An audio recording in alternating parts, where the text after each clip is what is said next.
नमस्कार प्रेक्षक मित्रांनो, स्वागत आहे तुमचे आपल्या चॅनलवर। तुम्हाला हे माहीत आहे का की जर तुमचं वय 60 पेक्षा जास्त असेल तर असे 3 सोपे व्यायाम आहेत जे तुम्ही दररोज करून स्वतः मजबूत राहू शकता आणि वेदनांशिवाय हालचाल करू शकता। जसजसे तुमचे काही स्नायू कमकुवत होऊ लागतात तसतसं तुमचं शरीर तुम्हाला छोटे धोक्याचे इशारे पाठवायला सुरुवात करतं। हे इशारे सांगतात की तुमचं स्वातंत्र्य धोक्यात येऊ शकतं। कदाचित तुमच्या आवडत्या खुर्चीतून उठताना तुम्हाला हलकीशी कळ जाणवत असेल किंवा उंचावरच्या फळीवरून काही काढताना खांद्यांमध्ये वेदना होत असतील किंवा जिना चढताना मनात थोडी शंका येत असेल। ही फक्त वाढत्या वयाची लक्षणं नाहीत, तर ही एका प्रकारची पूर्वसूचना आहे। तुमची ताकद, संतुलन, आत्मविश्वास हळूहळू कमी होत आहे। पण एक चांगली बातमी म्हणजे तुम्ही हा बदल परतवू शकता फक्त 3 सोप्या व्यायामांनी, ज्यासाठी दिवसातून 10 मिनिटांपेक्षा कमी वेळ लागतो। हे व्यायाम तुम्ही थेट तुमच्या घरातल्या घरात करू शकता।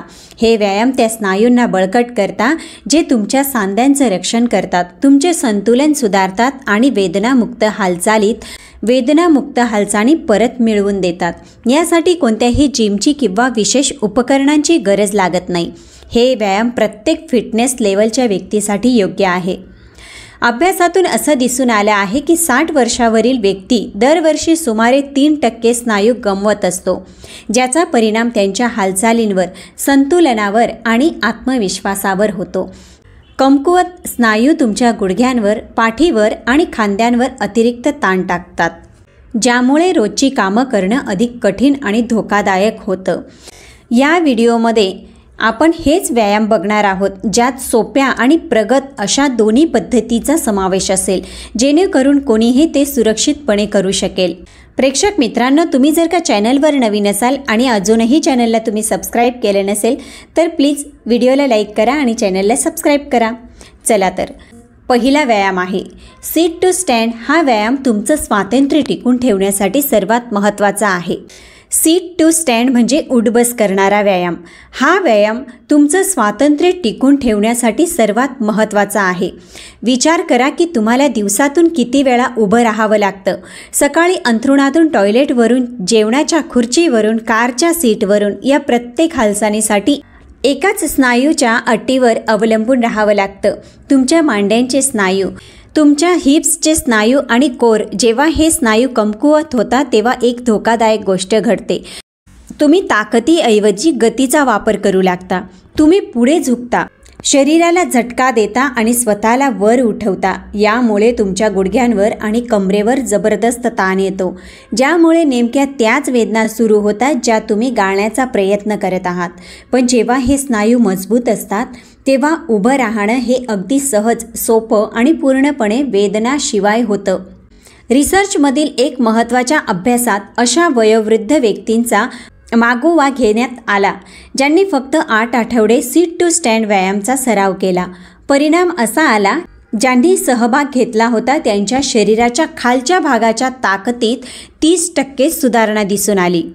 गुडघेदुखीत लक्षणीय घट झाली आणि सर्वात महत्त्वाचं म्हणजे त्यांना दैनंदिन कामांमध्ये अधिक आत्मविश्वास आणि स्वातंत्र्य वाटू लागलं। हा व्यायाम करण्याची योग्य पद्धत अशी आहे: एक मजबूत खुर्ची घ्या जिला झाकण असतील आणि तिच्या पुढच्या काठावर बसा। तुमचे पाय जमिनीवर सपाट, तुमच्या कमरेच्या रुंदी इतके ठेवा। तुमचे पाय तुमच्या गुडघ्यांच्या किंचित मागे असले पाहिजेत। हे खूप महत्त्वाचे आहे, कारण यामुळे तुम्ही तुमच्या पाठीवर ताण देण्याऐवजी तुमच्या पायांच्या स्नायूंचा योग्य वापर करता। सुरुवात करण्यापूर्वी नाकाने एक दीर्घ श्वास घ्या। उभं राहण्याची तयारी करताना तुमची छाती थोडी पुढे झुकवा, पाठ सरळ ठेवा, तिला गोल करू नका। पुढे झुकल्यामुळे तुमच्या शरीराचा गुरुत्व मध्य तुमच्या पायांवर येतो, जिथे तो असायला हवा। आता तोंडातून श्वास सोडत तुमच्या टाचांवर जोर द्या आणि पायांच्या स्नायूंना ताण देत स्वतःला वर उचला। अशी कल्पना करा की तुम्ही तुमच्या वरच्या शरीराने तुम्हाला स्वतःला खेचण्याऐवजी जमिनीला पायांनी खाली ढकलत आहात। वर आल्यावर पूर्णपणे सरळ उभे राहा। तुमचे हिप्सचे स्नायू हलकेच आवळा आणि फक्त 1 सेकंद थांबा। नंतर पुन्हा श्वास आत घेता घेता हळूवारपणे स्वतः नियंत्रित पद्धतीने खाली बसा। खुर्चीत स्वतःला झोकून देऊ नका. ही खाली बसण्याची जी क्रिया आहे, जिला व्यायामशास्त्रज्ञ इसेंट्रिक फेज असं म्हणतात, तिथेच खऱ्या अर्थाने ताकद दिसून येते.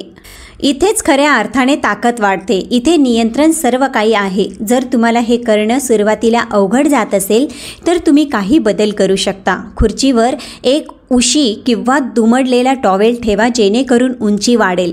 तुम्ही जितक्या जास्त उंचीवरून सुरुवात कराल तितकी हालचाल सोपी होईल. तुम्ही मदतीसाठी खुर्चीच्या हातांवर किंवा तुमच्या मांड्यांवर हात ठेवू शकता, पण जशी तुमची ताकद वाढेल तसा हा आधार कमीत कमी करण्याचा प्रयत्न करा. ध्येय हे आहे की तुमच्या पायांनीच सर्व काम केलं पाहिजे. सुरुवातीला आठवड्यातून 3दा 8 ते 10 रेपिटेशन्सचे 3 सेट करा. जसजसे पुढच्या आठवड्यांमध्ये तुमची ताकद वाढेल तसे तुम्ही 12 किंवा 15 रेपिटेशन्स करू शकतात. हा व्यायाम छातीवर हात बांधून करतात, ज्यामुळे हात वापरण्याचा मोह पूर्णपणे टाळला जातो आणि पायांच्या स्नायूंवर खरा ताण येतो. यामधील सामान्य चुका म्हणजे खूप वेगाने उभं राहणं, ज्यात ताकदीऐवजी गतीचा वापर होतो. व्यायाम करताना गुडघे आतल्या बाजूला वळू देणे, ज्यामुळे सांध्यांवर ताण येऊ शकतो. कमरेतून वाकण्याऐवजी पाठ गोल करणे आणि श्वास घेण्याचे विसरणे, ज्यामुळे तुमची ताकद आणि स्थिरता कमी होते. लक्षात ठेवा, हा वेगाचा खेळ नाही. हे नियंत्रणाबद्दल, स्थिती फॉर्मबद्दल आणि हळूहळू ताकद वाढवण्याबद्दल आहे, जी तुम्हाला येत्या अनेक वर्षांसाठी उपयोगी पडेल. आता दुसरा व्यायाम म्हणजे वॉल पुशअप्स, म्हणजे भिंतीचा पुशअप्स. दुसरा व्यायाम आहे वॉल पुशअप्स. हा व्यायाम शरीराच्या वरच्या भागाच्या ताकदीसाठी आणि तुमच्या खांद्यांच्या संरक्षणासाठी अत्यंत आवश्यक आहे. जर्नल ऑफ फिजिकल थेरपी सायन्समध्ये प्रसिद्ध झालेल्या एका संशोधनात असं दिसून आलं आहे की शरीराच्या वरच्या भागाचे व्यायाम, विशेषतः पुशअपचे प्रकार, वयोवृद्ध व्यक्तींची मुद्रा म्हणजेच पॉश्चर लक्षणीयरित्या सुधारतात. या अभ्यासातील कार्यक्षमता वाढतात. सहभागींनी ज्यांनी सहभाग घेतला आहे त्यांनी दैनंदिन कामामधील वेदना कमी झाल्याचं सांगितलं आणि वरच्या शरीराची ताकद लागणारी कामं अधिक सहजतेने करता येतं असल्याचं सुद्धा सांगितलं. वॉल पुशअप्स करण्याची योग्य पद्धत: भिंतीकडे तोंड करून साधारण 1 हातभर अंतरावर उभ्या राहा. तुमचे हात भिंतीवर खांद्याच्या उंचीवर आणि खांद्यापेक्षा थोडे रुंद ठेवा. तुमची बोटं वरच्या दिशेने किंवा किंचित बाहेरच्या दिशेने असू द्या, जसं तुमच्या मनगटांना आरामदायक वाटेल. तुमचे पाय फक्त 6 ते 12 इंच मागे घ्या. तुम्ही पाय जितके मागे घ्याल तितका हा व्यायाम आव्हानात्मक होईल. त्यामुळे सुरुवातीला कमी अंतरापासून सुरुवात करा. तुमचं शरीर डोक्यापासून टाचांपर्यंत एका सरळ रेषेत असलं पाहिजे. हे खूप महत्त्वाचं आहे. तुमचे कोर स्नायू हलकेच घट्ट करा, जसं की कोणीतरी तुमच्या पोटाला स्पर्श करणार आहे. आता नाकाने एक दीर्घ श्वास घ्या. तोंडातून श्वास सोडत हळुवारपणे तुमचे कोपर वाकवा आणि तुमची छाती भिंतीच्या दिशेने न्या. तुमचे कोपर शरीरापासून साधारण 45 अंशांच्या कोनात ठेवा. ते बाहेरच्या बाजूस पसरवू नका. हे तुमच्या खांद्यांच्या सांध्यांचे संरक्षण करते. तुमचं नाक भिंतीपासून काही इंच दूर राहील किंवा जोपर्यंत तुम्हाला आरामदायक वाटतं तोपर्यंत खाली वाका. खाली गेल्यावर एक क्षण थांबा, मग पुन्हा श्वास आत घेता घेता तुमच्या तळ हातांवर जोर द्या आणि हात सरळ करून सुरुवातीच्या स्थितीला परत या. तुमचं शरीर एकाच सरळ रेषेत हललं पाहिजे. कंबर वाकवू नका किंवा पाठीला वाक येऊ देऊ नका. ह्या व्यायामाचं सौंदर्य त्याच्या लवचिकतेत आहे. जर तुम्ही नुकतीच सुरुवात करत असाल किंवा दुखापतीतून बरे होत असाल तर भिंतीच्या जवळ उभे राहा. यामुळे कोन कमी होतो आणि व्यायाम अधिक सोपा होतो. जसजशी तुमची ताकद वाढेल तसतसे तुमचे पाय भिंतीपासून दूर नेऊन आव्हान वाढवू शकता. सुरुवातीला आठवड्यातून 3दा 8 ते 10 रेपिटेशन 3 सेट करा. हळू नियंत्रित हालचालींवर लक्ष केंद्रित करा. प्रत्येक रेपिटेशनला सुमारे 4 ते 5 सेकंद लागले पाहिजेत. 2 सेकंद खाली जाण्यासाठी एक छोटासा थांबा आणि 2 सेकंद वर येण्यासाठी. हा नियंत्रित वेग खरी कार्यक्षमता वाढवतो. श्वासाची पद्धतही हालचाली इतकीच महत्त्वाची आहे. वर येताना म्हणजेच ढकलताना श्वास सोडल्याने तुमचे कोर स्नायू सक्रिय होतात आणि तुमच्या पाठीच्या कण्याला स्थिरता मिळते. हा फक्त शरीराच्या वरच्या भागाचा व्यायाम नाही, तर हा संपूर्ण शरीराच्या स्थिरता देणारा व्यायाम आहे, जो तुमच्या कोरला प्रशिक्षित करतो, तुमचं संतुलन सुधारतं आणि तुमच्या पाठीचं रक्षण करतो. यातील सामान्य चुका: खूप वेगाने हालचाल करणे, ज्यामुळे परिणामकारक कमी होतात आणि दुखापतीचा धोका वाढतो. तुमची कंबर भिंतीकडे झुकू देणे, ज्यामुळे तुमच्या पाठीवर अनावश्यक ताण येतो. श्वास रोखून धरणे, ज्यामुळे रक्तदाब वाढू शकतो आणि ताकद कमी होते. हात भिंतीवर खूप वर किंवा खूप खाली ठेवणे, ज्यामुळे खांद्यावर ताण येऊ शकतो. वॉल पुशअप्सबद्दलची माझी एक आवडती गोष्ट म्हणजे तुम्ही ते कुठेही करू शकता. समजा तुम्ही किचनमध्ये चहा बनवत आहात आणि तेवढ्या वेळेत सुद्धा तुम्ही हे पुशअप्स एक सेट करू शकता. टीव्हीवर ब्रेक लागला आहे तर दुसरा सेट करा. यामुळे आपण कारणे देणं बंद करतो आणि आपल्या व्यायामांमध्ये सातत्य ठेवणं आपल्याला सोपं वाटतं. आता 3 नंबरचा व्यायाम म्हणजे standing March with arm swing. जागेवरच हात हलवत चालणे तिसरा आणि शेवटचा व्यायाम आहे. हा व्यायाम कदाचित संपूर्ण आरोग्यासाठी आणि दीर्घायुष्यासाठी सर्वात कमी लेखला गेलेला अंडररेटेड व्यायाम असू शकतो. हा गतिशील व्यायाम हृदयाचा व्यायाम, संतुलन प्रशिक्षण, समन्वय आणि संपूर्ण शरीराच्या स्नायूंची सक्रियता या सगळ्या गोष्टी एकाच साध्या हालचालीत एकत्र करतो. हे एकाच वेळी 4 व्यायाम करण्यासारखं आहे. हे इतकं महत्त्वाचं का आहे? जसजसं आपलं वय वाढतं तशी आपली हृदय व रक्तवाहिन्यांची कार्यक्षमता नैसर्गिकरित्या कमी होते. आपलं हृदय कमी कार्यक्षम होतं, आपल्या रक्तवाहिन्यांची लवचिकता कमी होते, आपला स्टॅमिना कमी होतो. पण अमेरिकन हार्ट असोसिएशनच्या संशोधनात सांगितलं गेलं की नियमितपणे केलेला मध्यम तीव्रतेचा हृदयाचा व्यायामसुद्धा हृदयविकाराचा धोका कमी करू शकतो, रक्ताभिसरण सुधारू शकतो, ऊर्जा पातळी वाढवू शकतो आणि अगदी आकलन शक्तीसुद्धा वाढवू शकतो. त्याचबरोबर हा व्यायाम तुमच्या संतुलनाला सुरक्षित नियंत्रित पद्धतीने आव्हान देतो. तुम्ही एका वेळी एक पाय उचलत आहात, तुमचं वजन बदलत आहात आणि तुमचे हातपाय यांचा समन्वय साधत आहात. हे नेमकं तेच संतुलन आणि समन्वयाचं कौशल्य आहे जे तुम्हाला चालण्यासाठी, जिने चढण्यासाठी आणि पडण्यापासून वाचवण्यासाठी आवश्यक असतं. Journal of ageing and physical ॲक्टिव्हिटीमधील एका अभ्यासाने हे सिद्ध केलं आहे की मार्चिंग सारख्या व्यायामामुळे वयोवृद्ध व्यक्तींचे संतुलन लक्षणीयरित्या सुधारतं आणि पडण्याचा धोका कमी होतो. Standing March with arm swing करण्याची योग्य पद्धत: तुमचे पाय तुमच्या कमरेच्या रुंदी इतके ठेवून सरळ उभे राहा.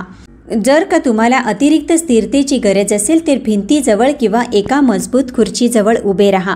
जिला गरज तुमचे कोर स्नायू हलकेच घट्ट करून आणि खांदे मागे खेचून सुरुवात करा, जेणेकरून तुमची मुद्रा ताठ आणि मजबूत राहील. आता तुमचा उजवा गुडघा तुमच्या छातीकडे वर उचला. तो पूर्ण वर आणण्याची गरज नाही.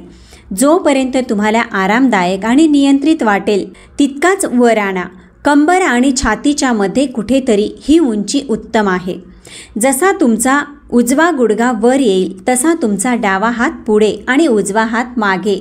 जसं तुम्ही जोरात चालता, हा विरुद्ध हात आणि पाय यांचा पॅटर्न नैसर्गिक आहे आणि संतुलनासाठी मदत करणारा आहे.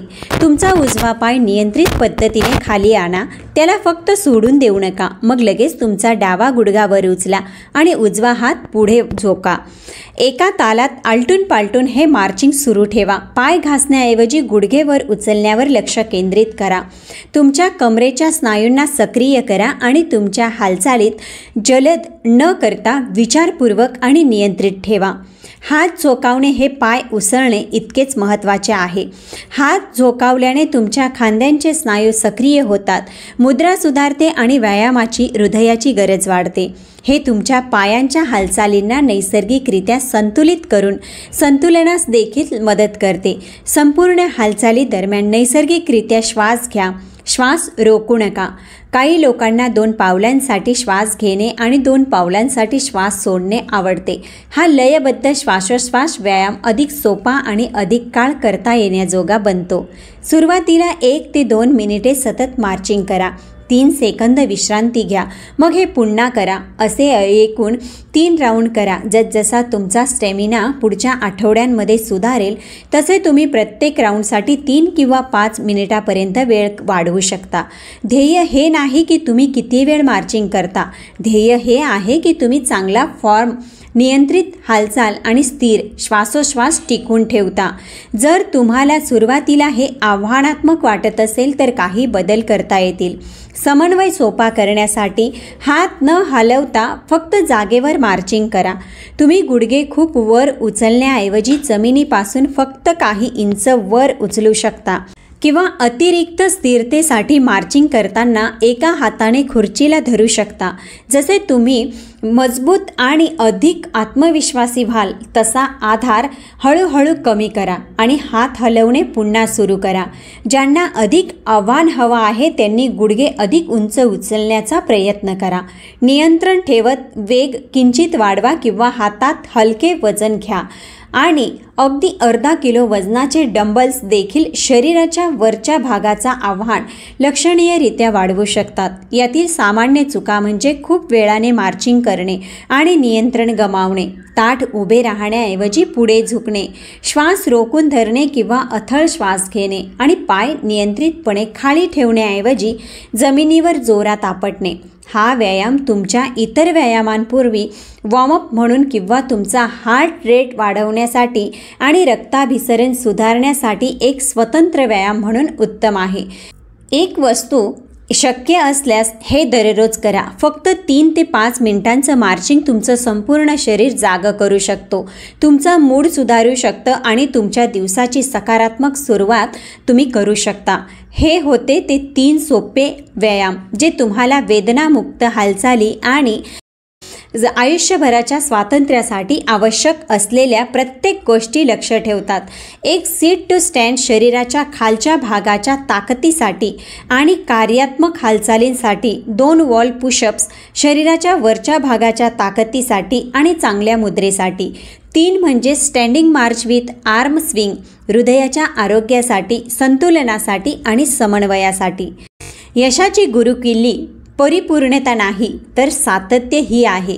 तुम्ही जिथे आहात तिथून सुरुवात करा. तुमच्या शरीराला सोयीचे वाटतील ते बदल वापरा आणि आठवड्यातून 3 ते 4 वेळा व्यायाम करण्यासाठी स्वतःला वचनबद्ध करा. फक्त काही आठवड्यात तुमच्या लक्षात येईल की उभं राहणं सोपं झालं आहे, वरच्या दिशेने हात नेताना वेदना होत नाही आणि तुम्ही असा आत्मविश्वास अनुभवत आहात जो तुम्हाला बऱ्याच वर्ष जाणवला नसेल. प्रत्येक छोटी हालचाल ही अधिक स्वातंत्र्य आणि उत्तम जीवनशैलीच्या दिशेने टाकलेलं एक पाऊल आहे. तुमच्या आरोग्याची काळजी घेण्यास सुरुवात करण्यास कधीही उशीर झालेला नसतो जोपर्यंत तुम्ही आज सुरुवात करता. प्रेक्षक मित्रांनो, जर का आजच्या व्हिडिओतील माहिती तुम्हाला उपयुक्त वाटली असेल तर तुम्ही कधीपासून हे व्यायाम करायला सुरुवात करणार आहात आणि तुम्ही कोणत्या शहरातून आमचा व्हिडिओ बघत आहात कॉमेंटमध्ये सांगायला विसरू नका. चला तर भेटूया पुढच्या व्हिडिओत.